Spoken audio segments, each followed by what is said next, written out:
We'll do in two parts, some part today and some part tomorrow. So 2 days will take for current electricity, 2 days for magnetism, and last one day for EMI. EMI we have done recently, so it should take less time.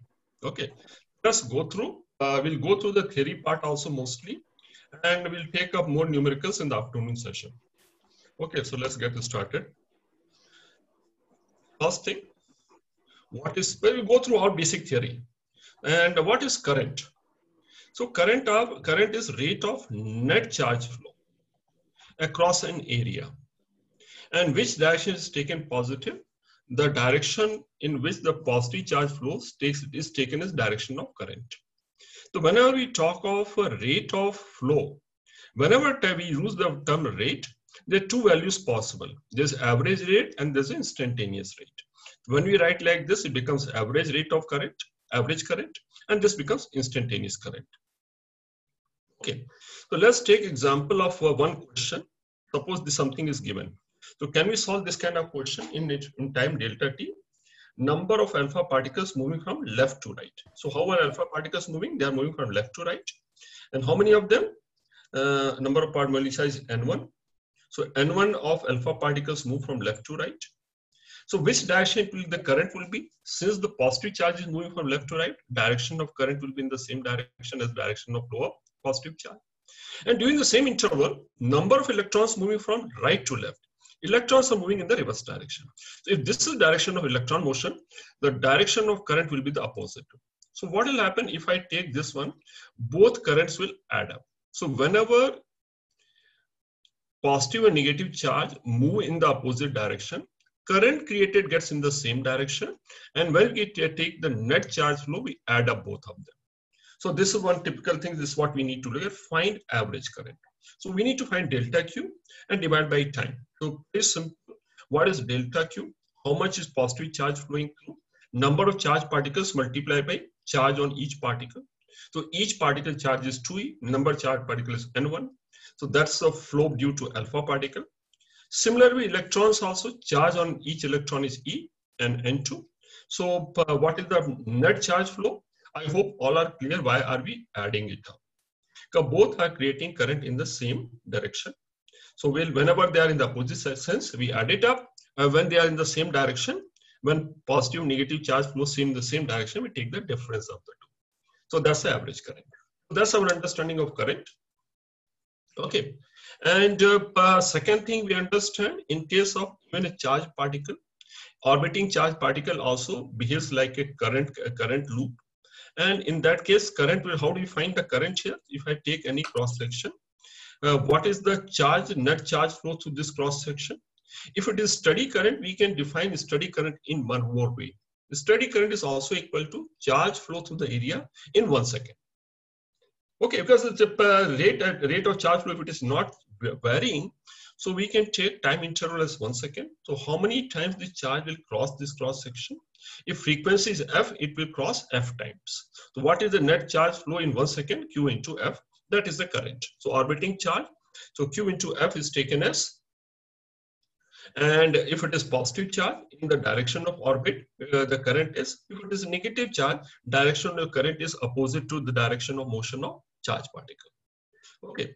And similar to this, if electron is orbiting, we can easily solve. So if any orbiting electron or orbiting charge is equivalent to current loop of radius equal to radius of orbital motion of charge particle. Okay, that's the easy part. Okay. Then we also calculate, sometimes the question is if Q is given like this. So this is the cumulative charge passing through an area is given like this. What is instantaneous current? As we have discussed, instantaneous current is equal to I dq by dt. In this case, it is varying with time. So any instance, we can find out what the current is. Pretty simple. And sometimes it could be other way around. If a current is given, you have to find the charge flow. If current is given, you have to find the charge flow, we integrate I dt. So if you have to find what is the charge passing through area in a given time interval t1 to t2, if the time interval is given in terms of beginning of the time interval and end of the time interval, we integrate. This is dq from the same expression, we take dt to other side. We can calculate what is the net charge passing through an area between two instances of time can be easily calculated. I has to be given in function of time. Okay, so something like this given, what is charge transported through the condenser from T1 to this? If suppose something is like this given, we can easily calculate what is the charge transfer which takes place. So this is fairly simple one. Now we come to current density. Current density is a very small topic, and we don't deal with many numericals. So sometimes we tend to forget. So but we should know current density. Current density, first thing we should come to mind, it is current density is defined at a point. So current density at a point is defined and it's a vector quantity. So moment is a vector quantity, we have to understand its magnitude and direction. It's better to break down into two. So at a point, if you have to find what is the current density, first I need to find which direction the net charge is going, the direction of current. So in that case, current density, we take a small area and we have what is the, so how we calculate current density? Current density is equal to current divided by area. And what is the area? Area has to be taken perpendicular to direction of current. So area has to be perpendicular to direction of current. So di by dA is current density and direction is the positive charge moves. So that's the definition of current density. And if current is uniform over an area, the current density in this vector, if we have large area also, everywhere on that area, the current density vector direction and magnitude will be same. It will be I into A if it is uniform. So what is current through an area? Suppose current density is given. Can we calculate? So if current density at different parts of area is given, can we find out current through that area? We can find out current through the area. So through a small area, current is dot product of these two, which is like a charge flux per unit time. So this is like we have done. This is something like flux. You may recall this term is exactly same as flux. We have taken two other kind of flux. In place of J, one case we had E bar, electric field flux. And EMI chapter, we have also seen in place of J another vector, which was B vector. So this is also dot product. So current through an area is equal to dot product of current density and area. And okay, and this is dot product, and the total current will be summation of this. We can integrate because it's scalar quantity. A simple question on this will be if current varies as something like this. So current density is varying as the distance from the center is given as AR.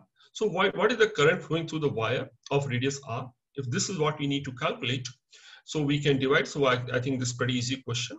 If it is varying as R, I will take a thin circular ring of radius R and thickness dr, calculate current through that area and add it up. Okay, so in elemental area between ring radius R and R plus dr, current density for this is small, since the variation R is very small, can be taken as constant. And of course, area and angle between them is 0. So this becomes your di through this small elemental area. And if I integrate, I get the total current over an entire cross section. So that's a typical application of current density. Then we come to something like drift velocity. What is drift velocity? Very simple terms. We can define in two ways what is drift velocity. See, this free electrons are in a constant random motion. So as far as current is concerned, we ignore the random motion. We are talking about, so if we take an electron, see, there are two ways we can understand. There are numerous electrons. At an instance, if we take average velocity of all electrons put together, all free electrons will come to 0. Second way, we can look at not all electrons put together. If I take motion of one particular electron, and if I take its average velocity over a period of time, that also will come to 0. So there are two ways I can calculate average. One is average velocity of electron over a period of time, or average velocity of all electrons at an instance. Both will come to 0. So how do I define drift velocity? Using these two things, I can define drift velocity in two ways. Drift velocity is average velocity of charge carrier. Charge carrier drift velocity could be due to free electron. It could be because of other charge particle also. So better definition is average velocity of charge carrier at an instance. That's the drift velocity. And if this is non-zero, it will lead to current. If it is 0, it will lead to no current. And other way to define average velocity of all free electrons, or you can say here also you can say all charge carrier. Okay, that's a drift velocity. Let's come to understand. So average velocity is 0 when per random motion, And while there is a non-random velocity, only when in case of a conductor, if there's an electric field creates non-random velocity. So what is velocity of an electron at time t? If the time t denotes time since last collision, every time collision takes place, velocity becomes 0, it gets randomized. So its velocity at time t, v is equal to u plus at, it becomes equal to a into t. Where does this acceleration comes from? Acceleration is because of the force exerted by the field. So this is very easy to think. This is the average, this is the non-random velocity, a into t. This is for a particular electron. But if I have to calculate drift velocity, I have to calculate average for all the electrons to put together. So if you add it up and divide by time, in place of at, I use the term a tau. What is tau indicates? This average of time for all electrons. Average of what is this step? Average of t. This is average time since last collision, and that's called relaxation time. So different electrons might have different times since the last collision.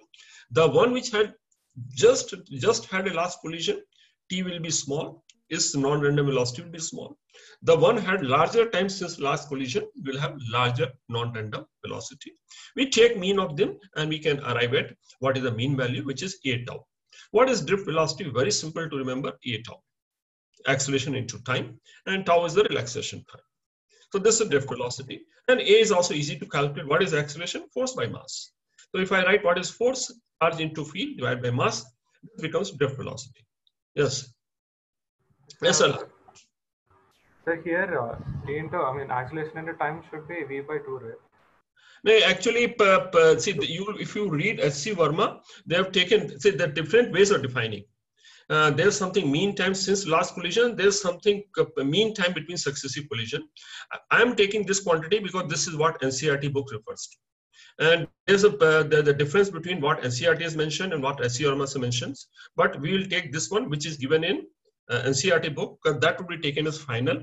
That's taken as correct. That's a part of standard syllabus. So it is, just look at the term here. It's very clear in definition. If I say mean time since last collision, there's no reason why 1 by 2 should come.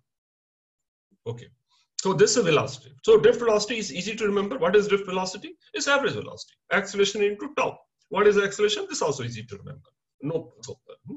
So at macroscopic level, so rather than, when we take this drift velocity, which is average of all free electrons velocity, at a macroscopic level, we can imagine all free electrons are moving with the constant velocity equal to Vd. Which direction? Opposite to direction of field. Since hence, what was the direction of current? Direction of current is opposite to negative charge particle. Hence, the direction of current will be in the direction of field. Right. So that's what happens. So drift velocity, how does it lead to current? It's also simple to understand. It causes electron to drift. Velocity is Vd. So if I take a particular cross section, and this is the direction of field, electrons will drift in the negative opposite direction. Let's take a small incremental delta t. All electrons will drift by a distance equal to Vd into delta t. So let's look at, if I look at number of free electrons, all electrons, this electron has crossed the cross section, this has not crossed the cross section. So which one will cross the cross section or in within time delta t? All electrons which are within a distance of Vd into delta t will cross. Based on that, we find a relationship between drift velocity and current. So during time interval, all free electrons within a distance of Vd into delta t will cross. So other way of saying, if all distance within Vd delta t will cross, it means all electrons present in the volume. How much volume is that? Area of cross section. So all free electrons present in the volume, Vd dt is the length, and this volume, all free electrons will cross.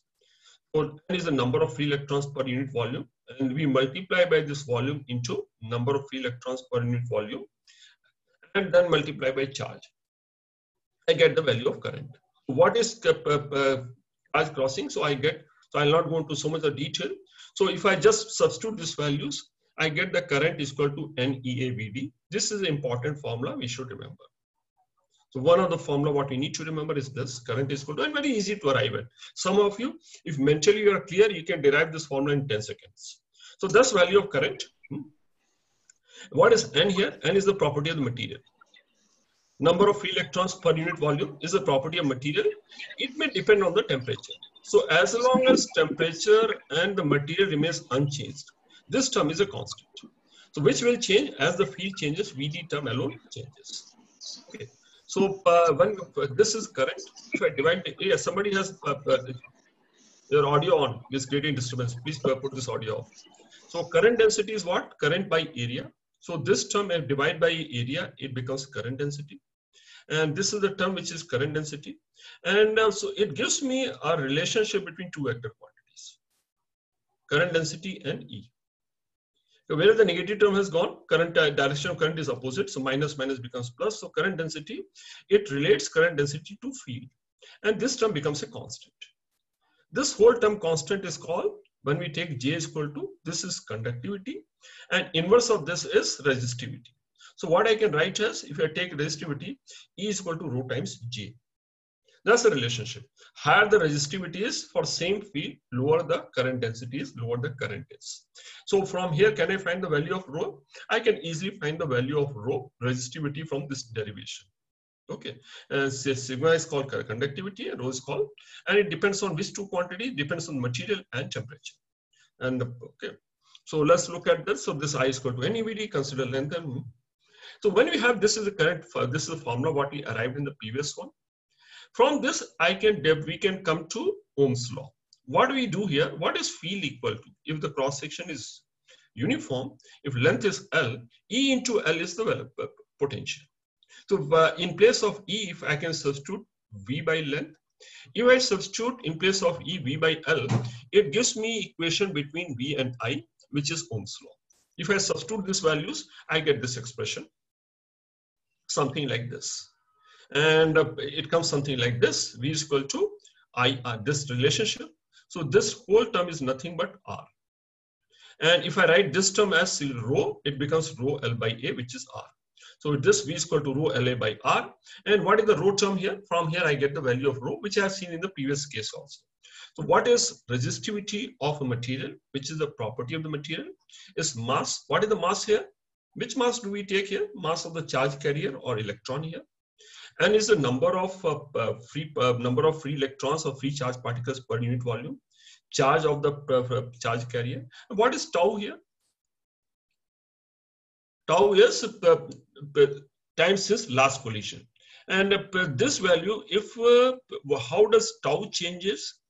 If temperature increases, if temperature increases, random velocity increases. If random velocity increases, the time for collision also, it has more frequent collision. So time between collision decreases, and since the time between collision decreases, it is equivalent to saying that time for acceleration decreases. If time for acceleration decreases,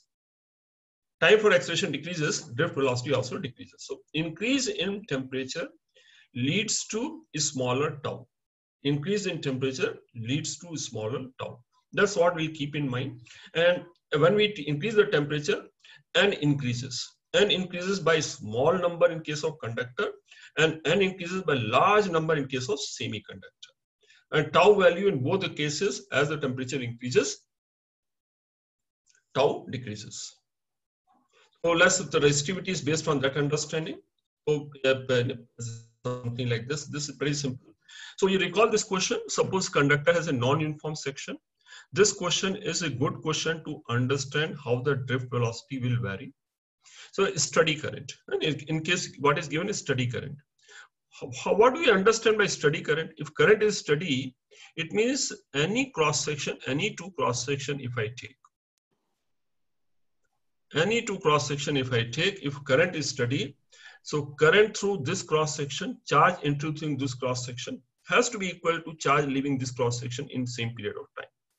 Otherwise, it will lead to accumulation of charge, and that will not be steady state. So steady state implies I1 current through one cross section is equal to current through other cross section. Or other way of saying, a current through any cross section through the conductors are equal in a steady state. So in this question, non-uniform section, then the drift velocity. So what is a moment we understand from here is steady state I1 is equal to I2. And since a current is equal to NEAVD, If currents are equal, N is same because it's same material, same temperature. So N is not varying, is not varying. Two terms which are varying are A and VD. So wherever area is more, VD has to be smaller, whereas area is less, VD is higher. That's what we understand, and hence the field also will not be uniform. If VD is large here, in this space VD is large, it means field also is larger. If field is larger means potential gradient here is higher compared to potential gradient here. That's what we need to understand in terms of drift velocity. Drift velocity depends on field. Higher the field is linearly proportional to field. So I hope this understand what does steady current mean. Implication of steady current. If current is steady, it means this whole thing is things are equal. So wherever area is more, drift velocity is smaller. If drift velocity is smaller, it implies even the field strength also is lesser in that cross section. And field strength is nothing but potential gradient. So here the potential will drop less rapidly. Here potential will drop more rapidly. Okay, so this is something what we have done. So that is about the effect of temperature. When we talk about this temperature, the two quantities which get resistivity, what is the effect of temperature and resistivity? Two terms which get affected because of temperature are these two. And behavior of effect of temperature on conductor and semiconductors are different. In case of conductor, the value of N doesn't change significantly as the temperature changes. This doesn't change. This is a small increase in this. But what happens? The tau decreases substantially. As the tau decreases, because the collisions happens much more rapidly, less time to accelerate, hence the drift velocity drops. And that's why the current drops. Tau decreases. Hence conductivity decreases, resistivity increases. So in case of conductor, because of decrease in this, resistivity increases. And hence with temperature, resistivity increases in case of conductor.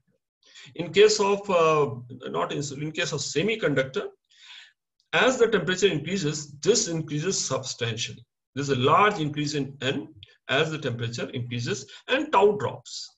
But increase in N more than offsets drop in tau, decrease in tau. Hence, overall, there's increase in the denominator.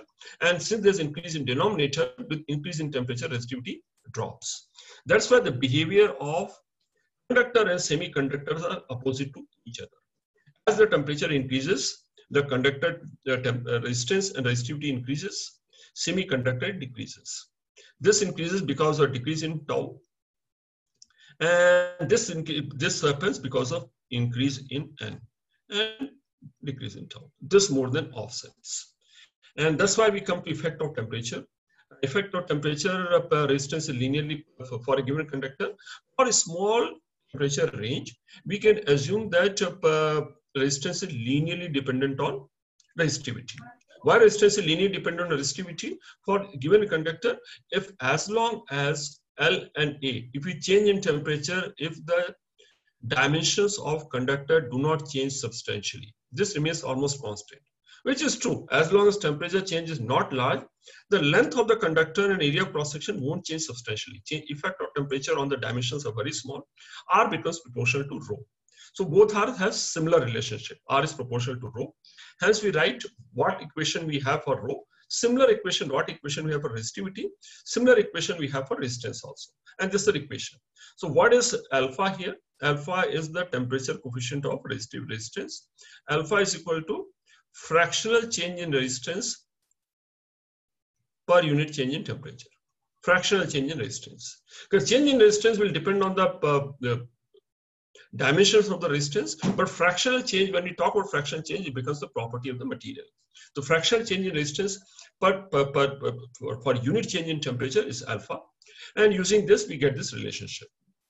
And this is same for both. So this alpha is positive for conductor and is negative for semiconductor. So we could have some questions on this in this. This is a typical example. So if you want to get a resistance which is independent of temperature, suppose we have two resistors connected. One of them is conductor, other is a semiconductor. And if the temperature increases, what may happen? This temperature, resistance will increase. And this temperature, this resistance may decrease. They may offset each other. So that's a question is something like this. If there's aluminum alpha is given as positive, has a resistance R1, and carbon, which is a semiconductor, and that's why alpha will be negative. We have understood the reason also. They correct in series to have a resultant resistance of 36 ohms at all temperatures. What was the value of R1 and R2? And this question also we have done very similar. So we write if R1 is the temperature at 0 degree, at any temperature T, this is the resistance of aluminum resistance. And for carbon, this is the value of resistance for the carbon. This is positive, this is negative. The sum is independent of temperature. We correct in series. When we add it up, this is the equation we get here. Okay, this equation we get, and we can easily solve. Okay, so this one equation, second equation R1 plus R2 is 36. We can solve such question. But we have to understand also why it is happening. The other questions which are based on R is equal to rho L by A, and something like wire is drawn until the radius decreases by 3%. So how do we solve such question? Why resistance is changing? Rho is not changing. But whenever we draw, when we pull it apart, what will happen? The radius will, if the radius decreases, total volume will remain same. So volume remains same. So in this case also, what is the percentage increase in resistance? I have to write a equation between resistance and the radius. Resistance I have to write as a function of radius. If I write resistance as a function of radius, I can easily solve such question. So what is radius is equal to, radius is proportional to L by A, which is proportional to L by R square, radius. But volume also is constant. If volume is constant, L into R square also is a constant. So in place of L also I can substitute 1 by R square. So hence it becomes, resistance becomes 1 by R to power 4. And hence delta R by R, fractional change in resistance, is equal to minus 4 times delta R by R. So change in resistance is 4 times the fractional change in radius in the opposite side. Opposite side means if the radius decreases, resistance will increase. Okay, so this is a simple application of change in quantities, related quantities. So there are a few questions which you can solve. A copper rod is given. I think these questions we will do in the work session. And especially I want to look at, this is also easy one. Let's look at the last one. Now, potential difference so and so is applied across the wire. Length is given. Drift velocity electron is given. Electron density in the wire also is given. This is N value is given. And Vd is given. And in a way, potential per E is given. V by L, E is given. So what we need to find resistivity. So all in this case, unless you realize, unless you remember, J is equal to, see, E is equal to rho J. That's how I think where if you this it becomes relevant here. So this is something, this formula also we should remember and how it has been arrived at. So E is given, J is given, and we can easily find resistivity. This is based on E is equal to rho J. Then resistance code. Okay. What way? This is something I think of, if some of you recall, resistance are very small. So rather than writing the value of resistance, we put some colored bands here, and based on the colored bands, we can interpret what the resistance value is and what is tolerances. Okay, so it has 3 things here: number, multiplier, and tolerance. Where does the tolerance come? The last one is the tolerance. From the rightmost part is tolerance. Last one on the right hand side is the multiplier, and rest are the number. The multiplier is 10 to the power. So when I read this one, last one is to indicate tolerance. What does it indicate? So last one, the rightmost band could be a gold color. If it is gold band, it indicates tolerance is plus minus 5%. And gold is standard, more accurate. Silver band is less accurate, plus minus 10%. Error could be plus 10 minus percent. It means resistance is 100. Actual value, if it is silver band, its value will range from 110 to 90. And if there's no band here, this is missing, it indicates 20% tolerance. Last but one is a multiplier. So if the second last one here is of the violet color, if it is violet color, I'll multiply the number by 10 to power 7. So I'll get a number, I get 10 to power something, and I get plus minus tolerance. So all these 3 things are indicated by color band. And this is the rightmost, second from the right, and rest is a number. You can easily arrive at. And how do you prepare this table? This is the mnemonic what we use. B.B. Roy of Great Britain had a very great wife. So all numbers 0 to 9. Okay, 10 is not required. We start with 0. Black, brown, and red, orange, yellow. Once we write this term here, it's easy to find the value of resistance based on the color code given. Okay. Then Kirchhoff law. Kirchhoff law, if you remember, I think we have applied it a number of times, and it's based on conservation of energy, loop rule. We start from any point, loop can be traversed in any direction, doesn't matter. Potential drop taken is negative, and piece is taken to positive. So battery, when we move from negative terminal to positive terminal, value is taken as positive. Resistance is positive if we move against the direction of current. Because what we need to understand, energy level keeps falling when we move in the direction of current, and energy level rises when we move opposite the direction of current, similar to flow of the river. These are very intuitive, and if you have done a number of questions, they're easy to remember and easy to apply. Any loop, we can apply this one. So in this case, I have taken starting from A. How do we write from here? As we start from here, if you go in the clockwise sense, and as I cross resistance R1, I am crossing along the direction of current. So all the cases, I'm going along the direction of current. So all IR terms will be negative. The first one will be minus I1 R1. Second term also going along the direction of current, that also will be negative. Now third, when I'm crossing this battery, I'm going from negative to positive. Hence that would be plus increase, and so on and so forth. When I'm crossing last battery, I'm going from positive to negative. So that will be negative. And when you come back, equal to 0. So Kirchhoff rule, as a quick recap of key points in Kirchhoff loop law. Okay, let's look at then the next thing which comes is equivalent resistance. And the sequence of equivalent resistance, if all of you recall, how we solve questions involving equivalent resistance. The sequence of things we try. What are things we try to find equivalent resistance? First, we try to look for series combination. Are there any resistance connected in series? Method of series is I is same. Or we can think of no branch in the connector. First we look for series. If there's anything series, we replace with the equivalent one. Then we look for parallel. What is parallel means? Equal potential difference, or we say connected to identical potential points. That potential points are identical. After that, what is the third thing we look at? What is the third one? Anish, what is the third step we take to solve such kind of circuit? First, we look for series. Then we look for parallel. If we don't find series, anything parallel, then what is the third thing we do? Symmetry. No, something redraw. Okay, we can look for symmetry. Symmetry is there. We can either redraw, or we can look for symmetry. We can find equipotential points on element. So this is something in this particular case. Suppose we have to find a resistance between A and B. So it means where somewhere the battery will be connected like this. If you have to find A and B, when I look at the figure, it's not easy to spot which is connected in parallel and series. We have done such question. What we need to do, we need to redraw the circuit.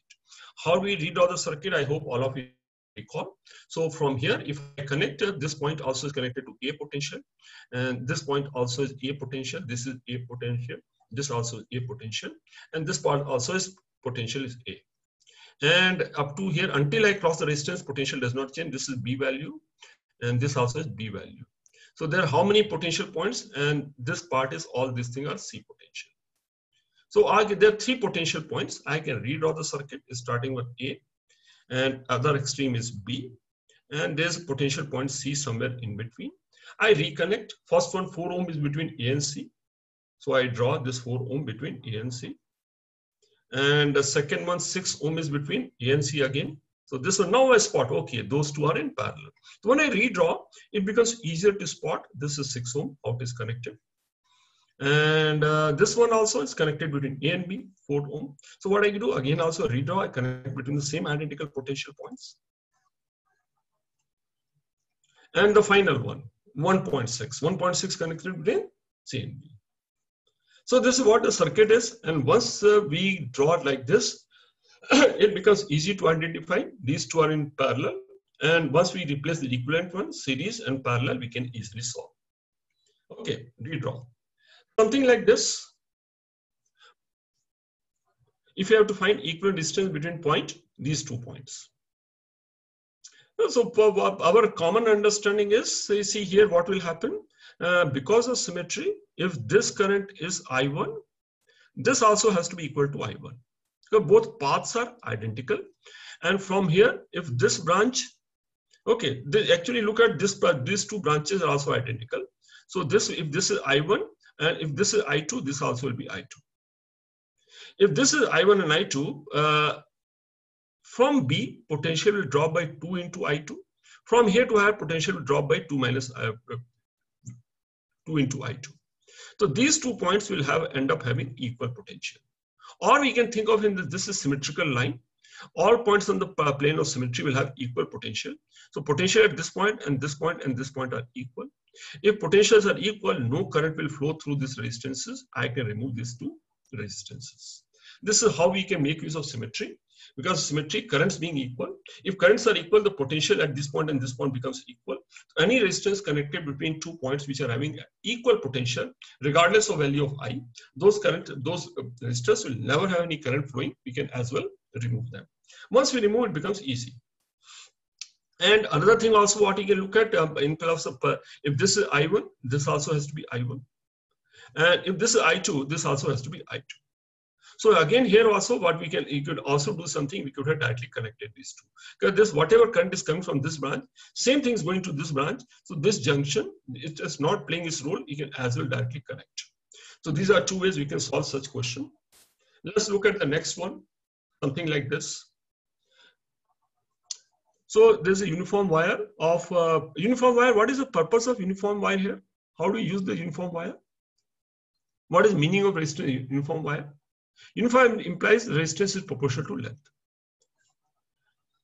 Thus, uniform wire means total resistance is 20 ohm and resistance is 1 ohm per meter. It means the length of this wire is 20 meter. It is bent in form of circle. So this blue color, what we see, the resistance wire, the total length is 20. What is given here? Total resistance is 20, but is connected equivalent resistance between M and N. So between these 2 points, if a battery is connected between these 2 points, or whichever it is connected in circuit at these 2 points, resistance between M and N is equal to 1.8. Then what is the length of the shortest section? This is also pretty easy question. Let this length be X. If this length is X, this will be equal to 20 minus X. So if this is length, multiply, so resistance of this part will be X into resistance per unit length, which is equal to 1 only here, and into 1 this resistance. So these 2 resistances, how are they connected? They are connected in parallel. So if I take equivalent resistance, R1, R2, divided by R1 plus R2, equate it to 1.8, we get the value of X. A circuit like this, resistance are connected, net resistance between point A and C. So why do you find resistance between this point and this point? Here also is very similar to previous one. We can easily identify the one where equal B and G. This can be removed and this can be removed. Once we remove those 2, rest is easy to solve. Then we come to something like equivalent resistance in infinite resistance series. So what we do in case of infinite, if there are infinite kind of elements or modules, if I add one more module or if I subtract one more module, the overall resistance does not change. So we applied that principle. If all infinite such combinations are repetitive module, what we need to do, we need to identify the part which is repetitive. If we remove one leg also, the resistance will remain same. Let the resistance between A and B be R. Then we'll identify which part is repetitive. If I cover this part here, if I look at the resistance on the right side of these 2 points, if I mark these 2 points, if I cover this area with my hand, I find the way the circuit looked before I covered this area, after I cover it up also looks exactly the same. So if I take this point P and Q, resistance of the entire network on the right hand side of point P and Q will be same as resistance between A and B. So I redraw the circuit, it becomes something like this. So entire thing what I see on the right hand side can be replaced with the equivalent resistance R. So it becomes something like this. If I, this is point, P was, this is A, this is 1 ohm, this is B, and here this is absolutely nothing. This is point Q, and we connect these two resistances, 1 ohm. And what about the network entire on the right hand side? If resistance between A and B is R, even this also is equal to R. That's how we reduce an infinite series into a simpler circuit. And then we take equivalent resistance between A and B. Equivalent resistance between RAB has to again equal to R. I get an equation, quadratic equation in R. We solve, we get the value of resistance. This is the method what we use for solving infinite network. Okay, some question on application of Kirchhoff loop rule. So if a current 3 ohm flows, the question is something, what is the potential difference between this point A and B? Okay, to find potential difference between 2 points which are resistances, so how do we find potential difference? I have to, we start from initial point and we mark increase and decrease till we reach the final point.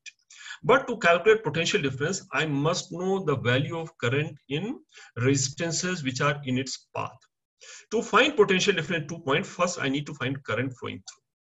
Can we easily find current here? So this part here resistance is 10 and this part is 5. Okay, so the upper branch, so can I find I1 here? And what is value of I1? I1 current is inversely proportional to resistance. I1 will be equal to R2 divided by R1 plus R2 into total current. And what is R2? Resistance in the other branch. So this will be equal to 5 divided by R1 plus R2, 5 by 15 into I. And that will be equal to 1 ampere. And similar way, I can easily calculate this will be equal to 2 ampere. Okay, so this is something I calculate those values of current. This is 1 ampere and this is 2 ampere. And once I can easily calculate potential difference between A and B. Suppose I have to calculate VA minus BB. I start from here and move to point B along any path. Suppose I choose to move along this path. I start from A, VA. I am moving against the current, hence the plus sign, plus 4 into 1. And then moving along the current, hence negative sign. First put a negative sign here and then write whatever.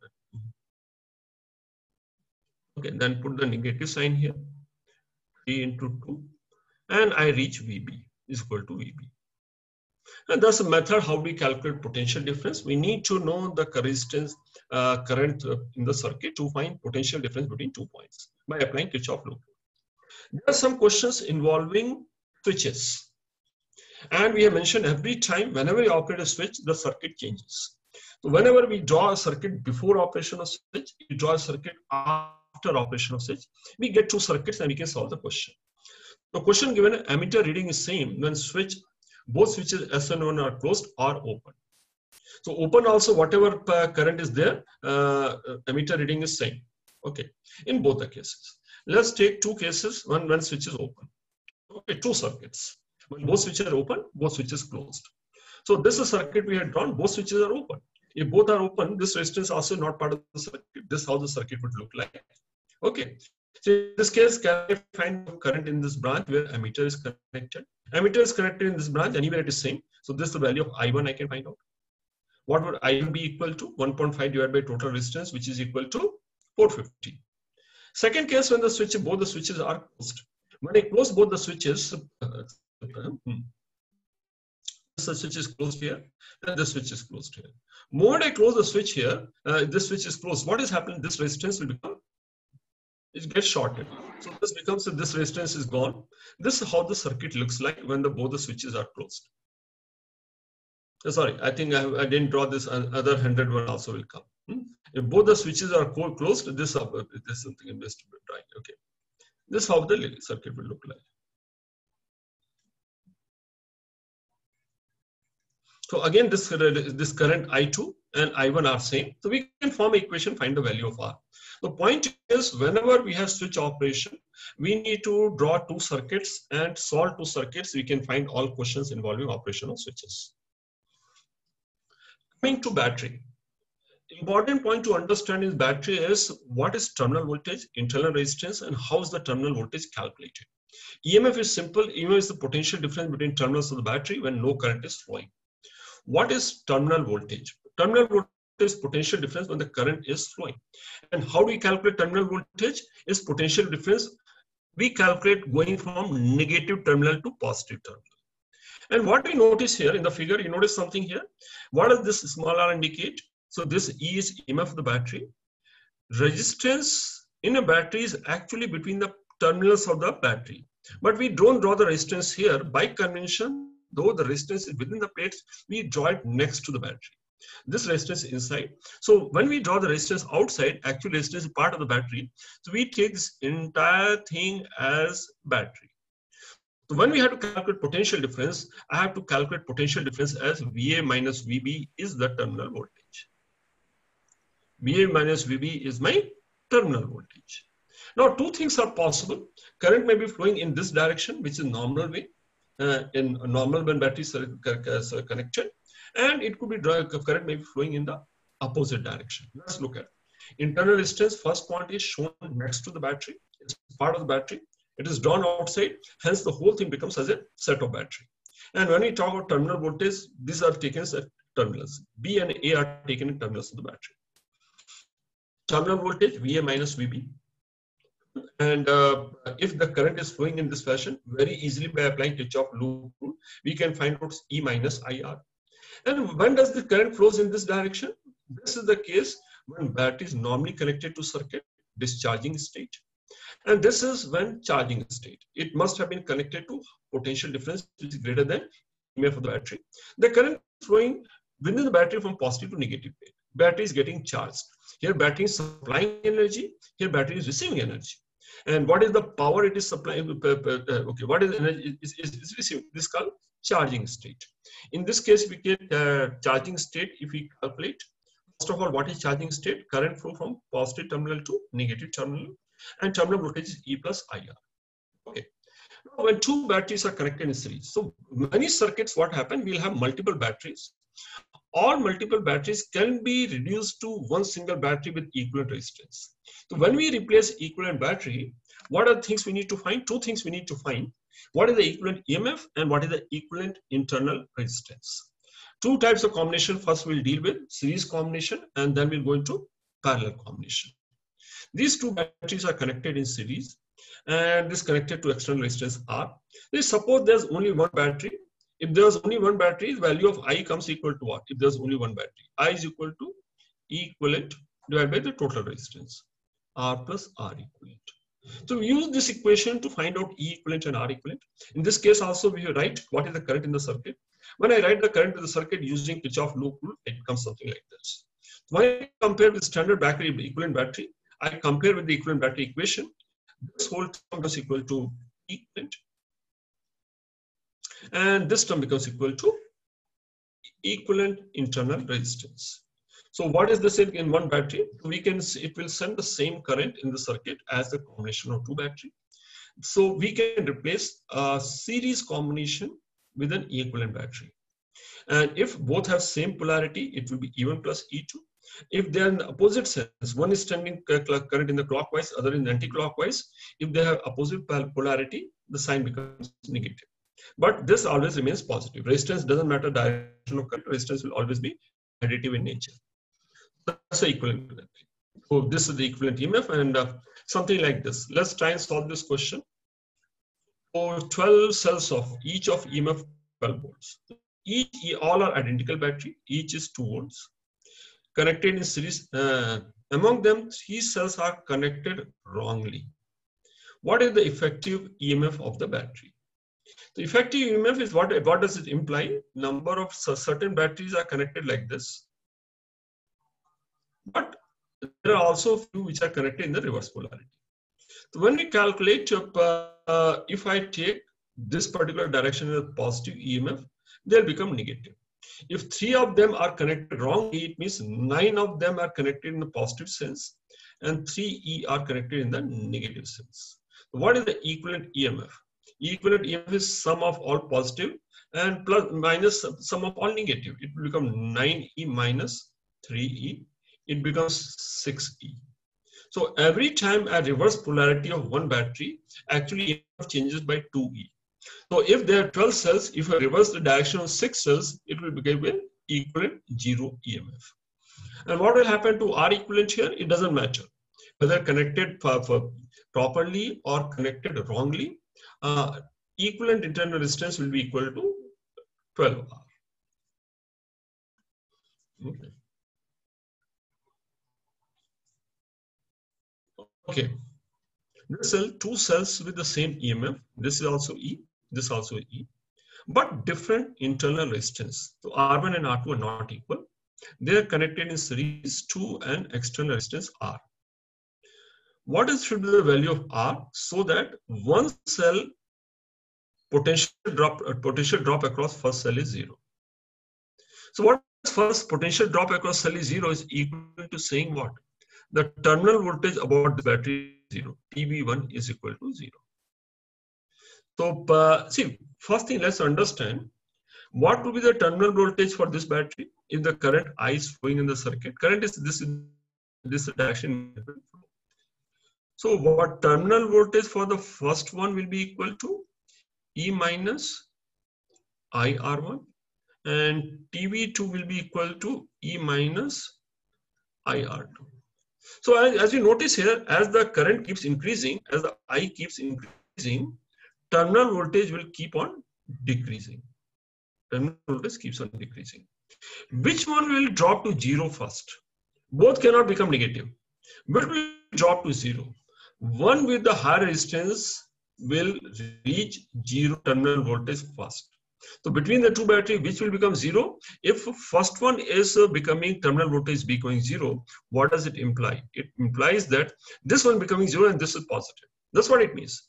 TB1 is equal to 0 and TB2 is positive. So it means this value is greater than this. If I do that, very easily I can come to the conclusion the R1 is greater than R2. The one which has higher internal resistance, that will drop to 0 terminal voltage first. So, okay, can we find the value also? It is easy to find.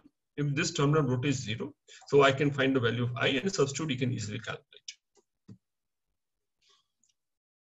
Okay, there are a few more questions like this in a circuit.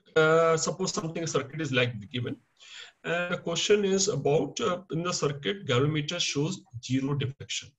What is the meaning of this shows 0 deflection? The branch in which the galvanometer is connected has no current. This is 0. It means if this current is I, this branch 0 current is going, it means this also has to be equal to I. That's a circuit and there are two different loops. So I can apply Kirchhoff loop rule twice. Okay, so can we find what we need to find here? Negligible internal resistance, value of resistor. Okay, you have to find the value of this resistance here. How many unknowns are there? There are two unknowns in this question, I and R. So I need to have two equations. Where from two equations will come? Applying Kirchhoff loop rule in two loops. There are two loops, so each will yield one equation. So if I apply in the first loop, if I apply in this loop here, what is the equation I get here? 12 minus 1000I minus IR is equal to 0. That's the one equation. And similar way, starting from this point, if I apply the equation, this equation, this one, it will become plus from here if I go, plus IR. So IR minus 2 is equal to 0. So there are two equations. You can easily calculate value of I and R. So this kind of questions also easy. The moment this is given, you can solve such questions. Something like this. Suppose this kind of questions is given. Which part of the closed circuit current? What are the What are the current I1 and I2? I hope you recall how do we calculate solve such questions. What is the value of I1 and I2? We can assume this one we can find potential at this point. Sometimes the question may also ask what is the potential at the junction. Let the potential be V. And this is I1 and I plus this is the direction of I3. So this question is based on what applying first junction rule. As per junction rule, junction rule, I3 will be equal to I1 plus I2. And let's write what is I3. Since I have written direction as this, I3 will be 30 minus V divided by 10. is equal to I1. How much I1 will be? If current is flowing in this direction, so I have this. I have to take potential difference. I have to take from the this side to this side. So V minus 12 I have to take, not 12 minus V. Okay, divided by I plus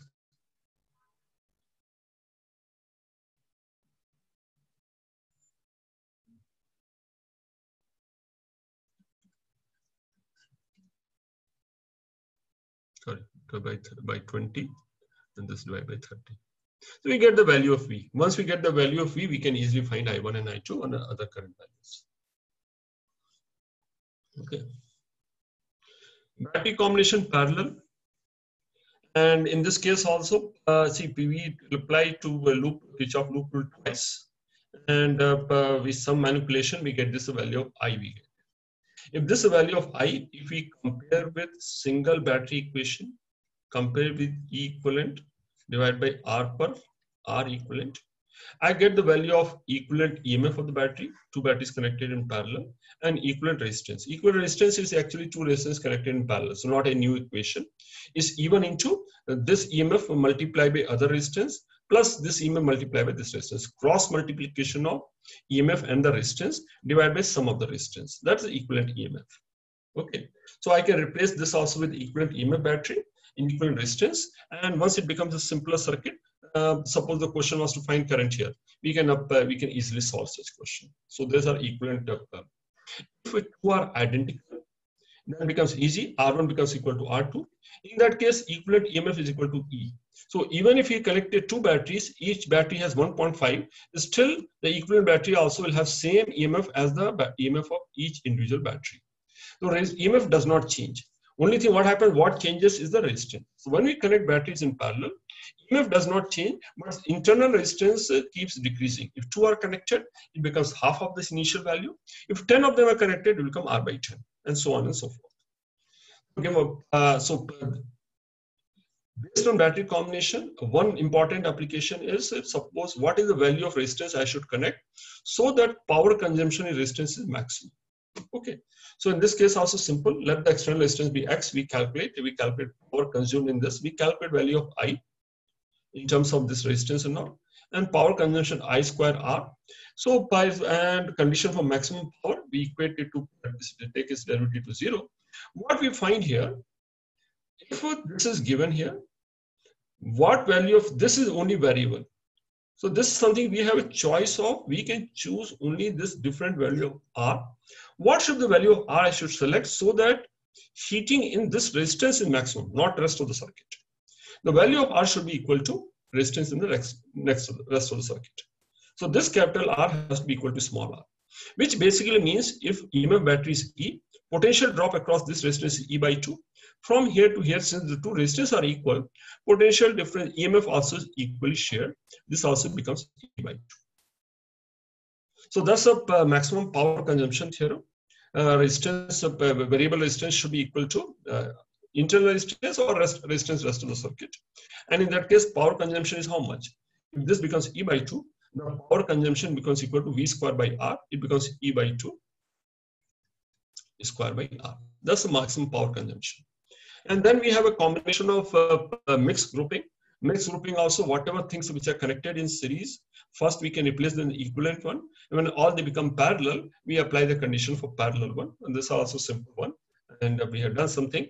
So if n batteries are connected in row, equivalent EMF becomes equal to NE, and equivalent resistance also, okay, we can calculate internal resistance become NR. And there are such parallel n groupings. So this is the first we find out equivalent for each one. Each branch will become equal to NE, and resistance becomes NR. But now there are how many such parallel combination? There are M parallel combination. In case of parallel combination, this will not change. So this remains only NE. But each row has a resistance of NR. There are M such rows, M such parallel combination, as this gets divided by M. So this becomes NR by M becomes the equivalent internal resistance of mixed grouping. And once we have that number for a condition for maximum power, the maximum power, if resistance R is connected, this R should be equal to this value, NR by M. So that becomes my condition for maximum power consumption in case of mixed grouping. Okay, so I can write a number of cell in row divided by number of rows has to be equal to R by R. Okay, so that's the current and all you can calculate. Okay, so that's all. I think this is all we have time for. So I'll end the session here. Anybody has quick doubt, we can look at this and solve more numericals in the afternoon session. Sir? Yes. Sir, like how can we understand logic?